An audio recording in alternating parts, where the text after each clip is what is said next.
Uh-huh. Here comes trouble. The Swamp Thing. There goes the neighborhood.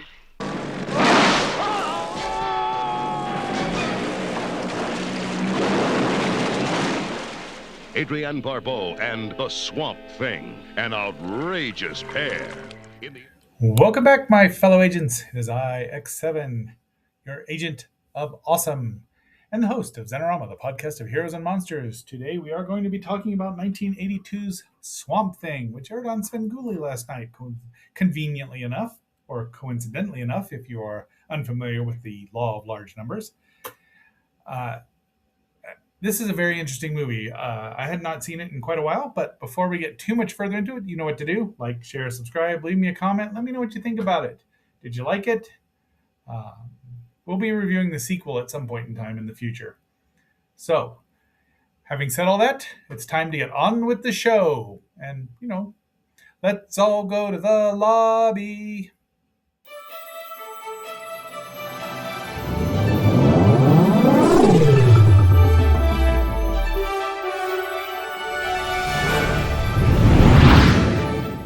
We begin our movie with an explanation. The creative genius of one man, blah, blah, blah, blah. And then we get Swamp Thing. And I did refrain from playing a bit of, turning Swamp Wild Thing into Swamp Thing because it's been done somewhere. I think Sci-Fi did it maybe 3 decades ago. But anyway, so I love the colors there. And then Dick Durock is the Swamp Thing, and it's directed by Wes Craven. This was his first big budget movie, which he delivered on time and on budget, or maybe under budget.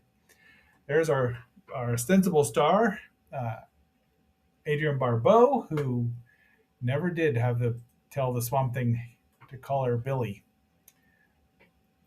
She's Alice Cable, who is, I don't know. I've only read a couple Swamp Thing stories, even with the Alan Moore and Steve Bissette run and all that stuff. It's really good.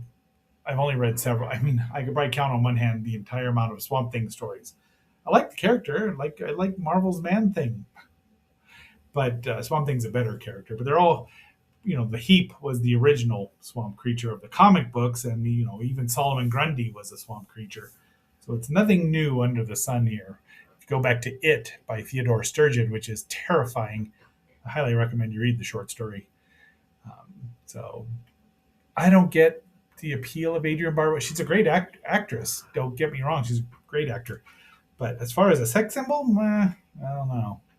But she's cool in this movie. I like her.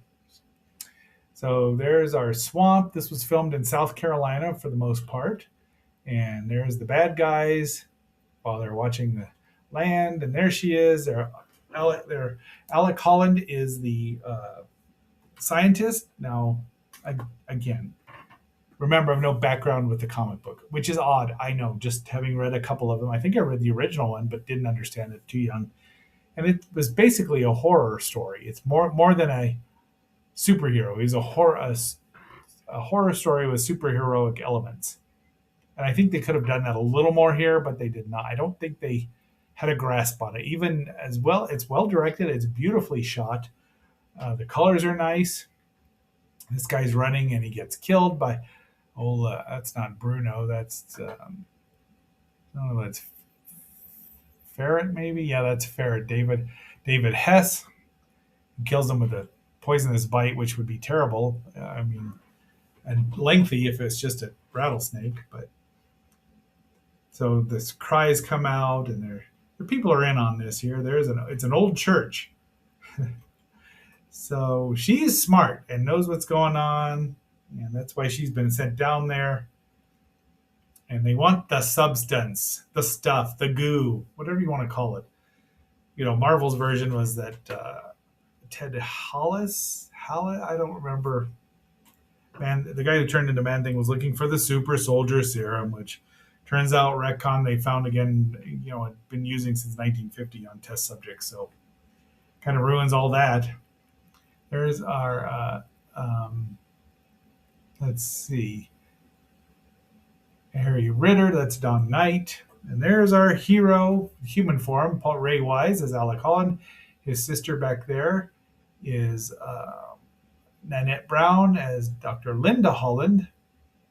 It was his wife in the comic book. And there's a misunderstanding here. She thinks they're married, and he thinks that Alex kind of a dink, but because they're going out to the swamp to take a look at the sensor and he's hitting on her, and she's like, meh. I have not seen this movie. This is probably the second, maybe the third time I've seen it. I know I've seen it once. I rented the VHS tape and was unimpressed. It was too serious for me, even though it's not really that serious. But so we think this guy's a good guy. Dun dun dun. Spoiler alert: he's not.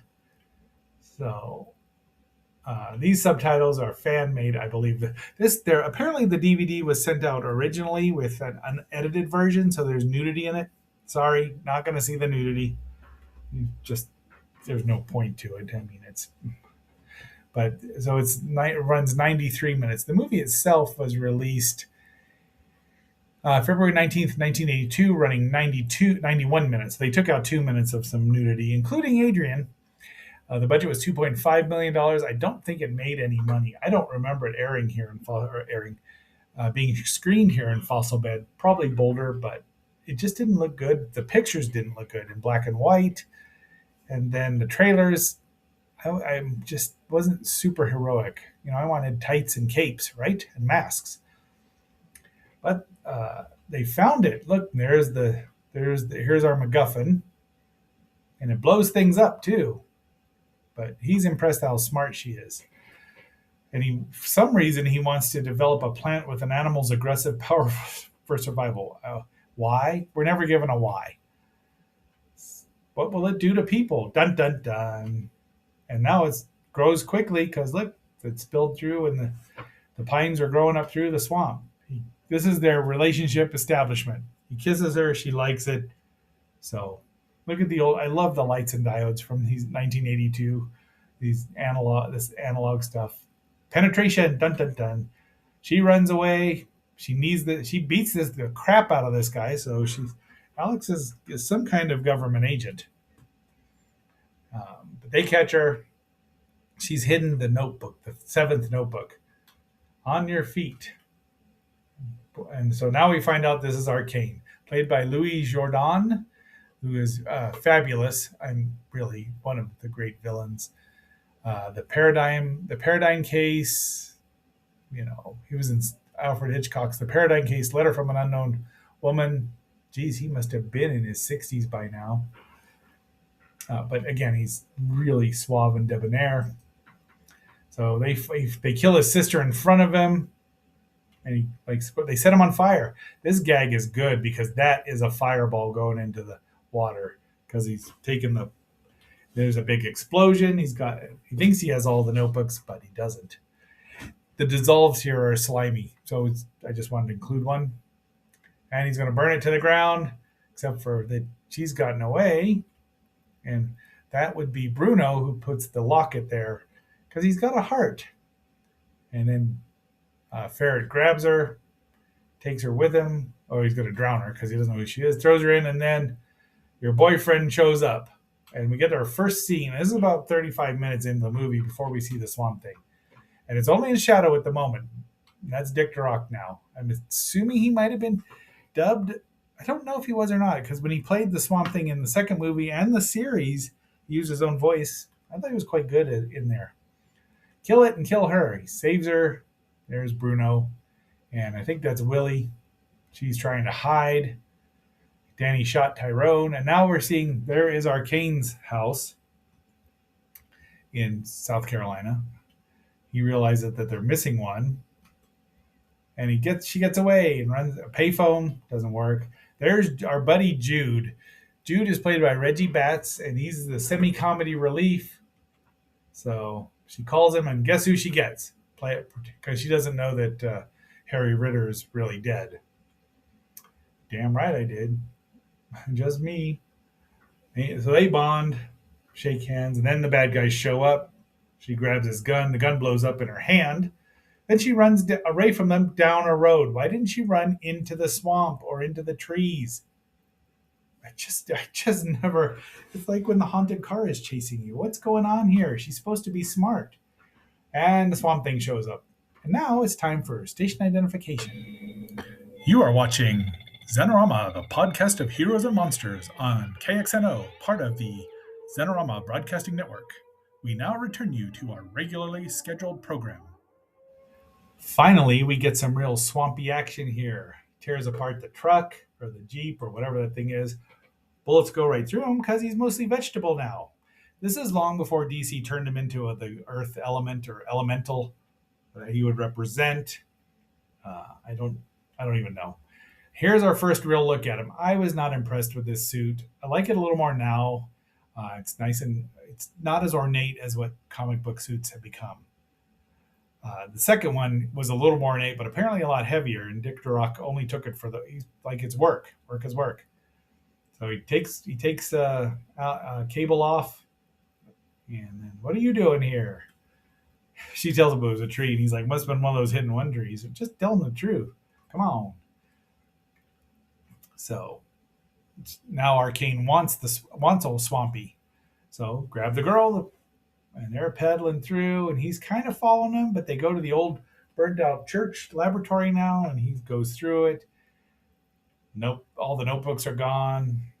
Don't worry. He finds the locket that Bruno kindly set out for him. And he's crying. And he's trying to see if he can save himself, but no. Now, Cable there has watched him, but decides that she's going to go on about her business, but then sees the bad guys show up. Go, go. So there's some really nice shots in here, really rather poetic. I mean, Wes Craven is a great director. I don't remember how many movies of his I've actually seen. I didn't bother to look it up, but there's old Ferret there. We got him cornered. Or do they? So more action.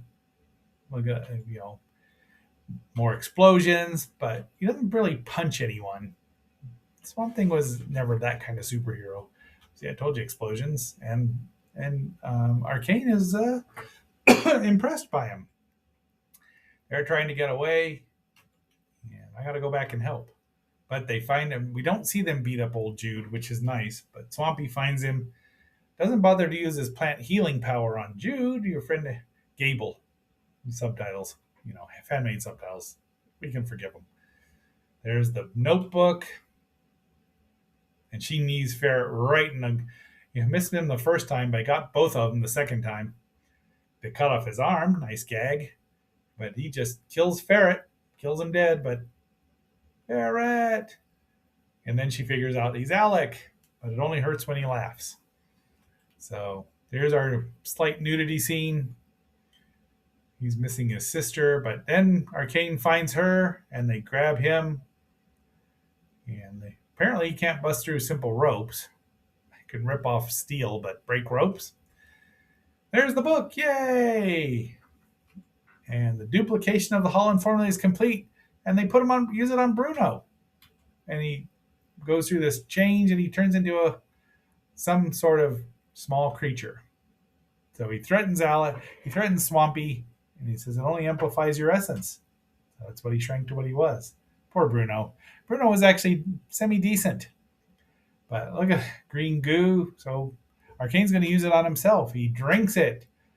He needs a glass of brandy because I'm sure he needs a chaser for that thing. The sunlight comes in, and that's where we find out Swampy's solar powered. And he starts changing. And he bleeds.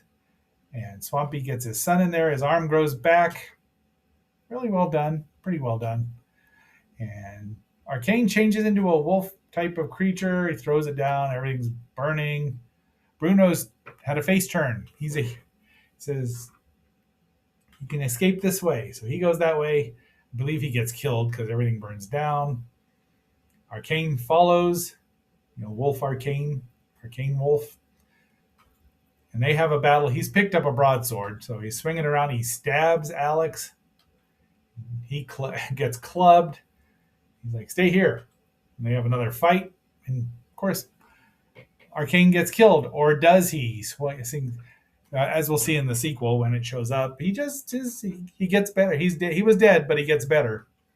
You don't see a body, then they're still alive, right?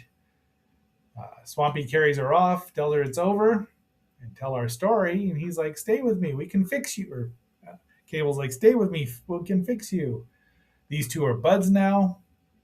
He wanders off. He'll be back, right? Well, yes, kinda. And that's the movie. I enjoyed it much more this time, knowing more about it than I ever did, and I enjoyed I thought the costume worked really well. He moved around, and Dick Durock did a good job. The cast is great. The movie could have been fleshed out. The script could have been fleshed out a little more. I don't think they knew exactly what they had there. But what do you do? I mean, it was 1982. I'm sure DC said, "Hey, if you want to make a movie, yeah, we'll sell you the rights for $1,000." I don't know. But you know what to do if you are leaving. Hanna-Barbera's World of Super Adventure, featuring the most fantastic collection of spectacular superheroic stars ever assembled. They will take you on adventures in space, meeting strange creatures, to exotic lands and fantastic flights of fancy, to jungle planets and mysterious invaders, to prehistoric times and super forces, to modern winged avengers. All right, my fellow agents, tomorrow we will be reviewing having the penultimate review of Symbionic Titan. And what a great set of 4 episodes this is. I really did enjoy Swamp Thing, despite my kind of criticisms of it. It's a good little movie. I mean, for 93 minutes, 92 minutes, 91, whatever you choose, enjoy it. I did get that off the Internet Archive. And until that next assignment, this is X7 signing off and phasing out. And I really wish that I could have figured out a couple of more lyrics for Swamp Thing, but he does not make my heart sing. Be seeing you. Get her out of here, now! Wait!